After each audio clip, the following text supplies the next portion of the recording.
রথ তৈরি করছে ওর বাবা। প্রত্যেক বছরে একতলা রথ হয়, এবারে দুতলা রথ করেছে হাতে তৈরি, তোমরা দেখতেই পাচ্ছ। আর এই যে জগন্নাথের যে আঁকা মূর্তিটা, ওটা আমার মেয়ে করেছে, মানে কাগজের বড়।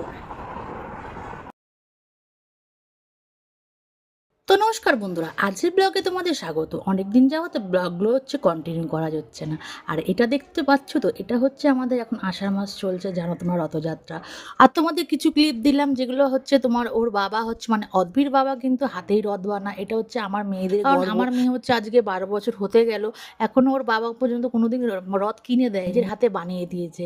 সব বড় মেয়ের বেলাতে একতলা রথই চলছে, কিন্তু এবার ওর বাবা একটু রথটাকে মডিফাই করে দোতলা করলো। আর এই ক্লিপগুলো যে দেখছো, এই ক্লিপগুলো আমার মাসির যে ছোট মেয়ে আছে তার বাড়িতে। তার বাড়ি বলতে তার শ্বশুরবাড়িরই জগন্নাথ পুজো হয়, কিন্তু সে এখন কাজের সূত্রে ব্যাঙ্গালোরে থাকে বলে সে ঠাকুরগুলো নিয়ে চলে গেছে ব্যাঙ্গালোরে। কিন্তু তার রীতিনীতি কিন্তু সে একা স্বামী স্ত্রী থাকলেও কাজের সূত্রে যদি থাকে, তোমরা বুঝতে ফ্যামিলি থেকে অনেক দূরে, কিন্তু সে কিন্তু তার রীতিনীতি রিচুয়াল কিন্তু কিছু যেরকম বিধি হয় সব রকমই কিন্তু ব্যাঙ্গালোরে বসেই করে। জগন্নাথ স্নান, এই জগন্নাথ স্নানের দিনে ঠাকুরকে জল দিয়ে স্নান করিয়ে যা বিধি নিয়ম আছে সেগুলো করিয়ে ও রিচুয়ালগুলো করছিল। ডাবের জল দুধ দিয়ে স্নান করাতে হয়, স্নান করিয়ে তোমার আরতি করতে হয়, ইভেন ভোগ নিবেদন করতে হয়। তো ও একাই ও কিন্তু রিচুয়ালগুলো করেছিল। আর তোমরা কিন্তু আগের ব্লগগুলোর মধ্যে দেখেছিলেই যে আমরা কিন্তু কলকাতায় মাসির বাড়িতে নবরাত্রি করতে গেলেও নবরাত্রির দিনটা পালন করতে গেলেও ও কিন্তু ব্যাঙ্গালোরে বসেই নবকন্যাদের জন্য রান্না করে নিজের হাতে খাইয়েছিল ও নিজে একা।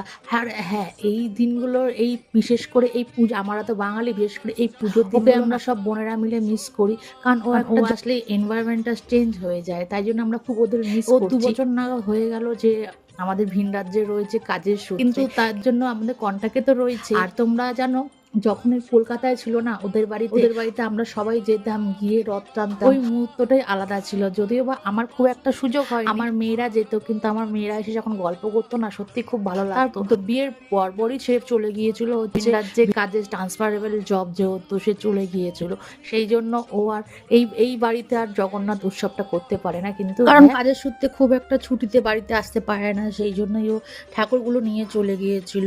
ও শাশুড়ির পারমিশন নেই। আর তোমরা দেখতে পাচ্ছ যে ও দূরে থাকলেও কি হবে, ও নবরাত্রির থেকে শুরু করে তোমার জগন্নাথ, তারপর দিওয়ালি পুজো খুব ভালো করেই করে। ইভেন আমাদের ছবিগুলো পোস্ট করে আমাদের পাঠায়।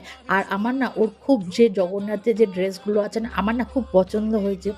কাজের ফাঁকে কি করে এত সুন্দর জামাগুলো সিলেকশন করে নিয়ে আসে, চয়েস করে নিয়ে আসে, আমি সেটাই অবাক হয়ে যাই। আমার তো খুব পছন্দ হয়েছে।